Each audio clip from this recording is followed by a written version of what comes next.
एकेकाळी पवित्र समजली जाणारी गोदावरी नदी आता खरंच पवित्र राहिली का असा प्रश्न तुम्हा आम्हाला पडल्याशिवाय राहणार नाही। त्याचं कारणही मी तुम्हाला सांगणार आहे। आता मी नांदेड शहरालगत वाहणाऱ्या गोदावरी नदीच्या काठावर आहे आणि गेल्या काही वर्षापासून जे आहे ते गोदावरी नदीला अशा पद्धतीने जलपर्णीने जे आहे ते विळखा घातलाय आणि याचमुळे जे आहे ते गोदावरी नदीचा श्वास गुदमरलेलं चित्र आपण या ठिकाणी पाहतोय। एवढंच नव्हे तर महानगरपालिकेच्या कृपेनं आशीर्वादानं जे आहे ते नांदेड शहरातील घाण पाणी सुद्धा गोदावरी नदी पात्रात सोडलं जातं। त्यामुळे जे आहे ते गोदावरी नदी पात्राचं जे आहे ते पावित्र्य अक्षरशः धोक्यात आलंय। गोदावरी नदी पात्र जे आहे ते दुर्गंधी पसरल्याचं चित्र या ठिकाणी पाहायला मिळतं। खरंच ही नदी आहे की मोठी गटारगंगा आहे अशी परिस्थिती या ठिकाणी तयार झाल्याचं चित्र आपल्याला पाहायला मिळतं। दरवर्षी जे आहे ते महानगरपालिकेच्या वतीनं लाखो रुपयाचा कोट्यवधी रुपयाचा खर्च या नदीपात्र स्वच्छतेसाठी केला जातो। मात्र असं असलं तरी परिस्थिती जी आहे ते जैसे थे राहती पहिले पाडे 50 म्हणत दरवर्षी अशा पद्धतीनं मोठ्या प्रमाणात जलपर्णी या जे आहे ते नदीत उगवताना आपल्याला पाहायला मिळते। खरं तर याचा उपयोग काहीच नाही, मात्र जे पाण्यातील वन्य जीव आहेत त्यांना सुद्धा याचा मोठा धोका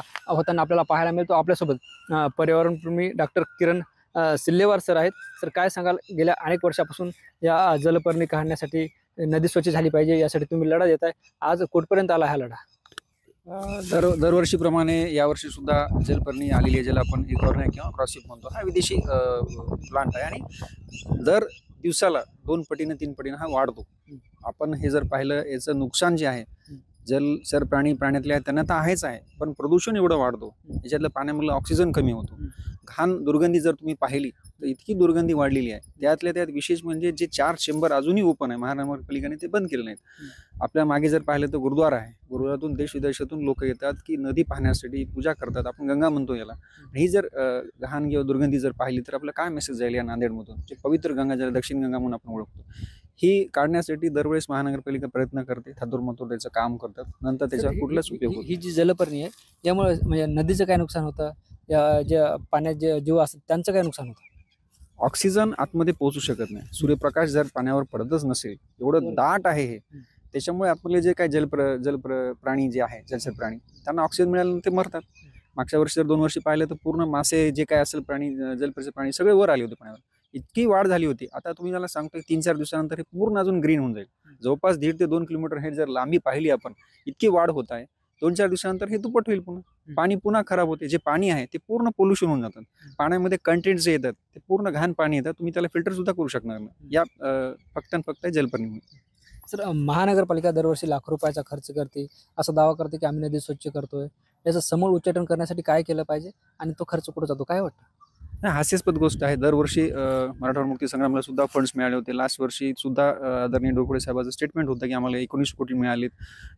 आपण तिकडचा जर एरिया पाहिला उर्वशी घाटाकडला, तिथं त्यांनी काहीतरी मलशुद्धीकरण तयार केले, थातुरमातुर काम केले, फक्त 2-4 चेंबर बंद केले, आजही 4 चेंबर चालू आहेत। मग हा पाणी आलेला पैसा शासनाकडून जातो कुठून? 19 कोटी ही साधी गोष्ट नाही। 19 कोटी कुठल्या तरी कॉन्ट्रॅक्टरला दिले, त्यांनी काम केले असे डिक्लेअर सुद्धा केले।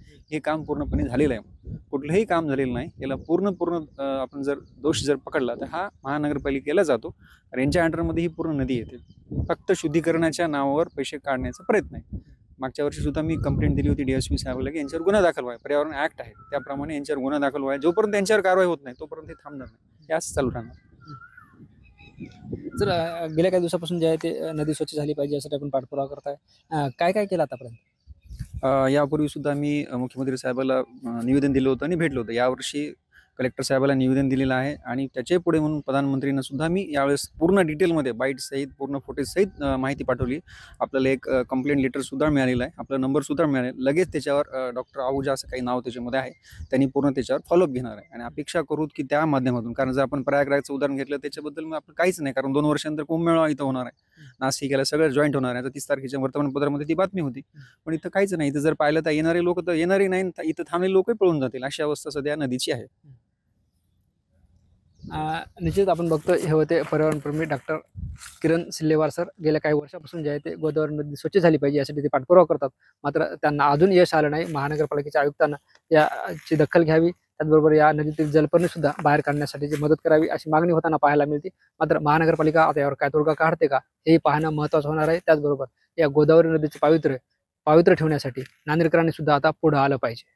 ज्ञानेश्वर लोंढे, TV9 मराठी, नांदेड।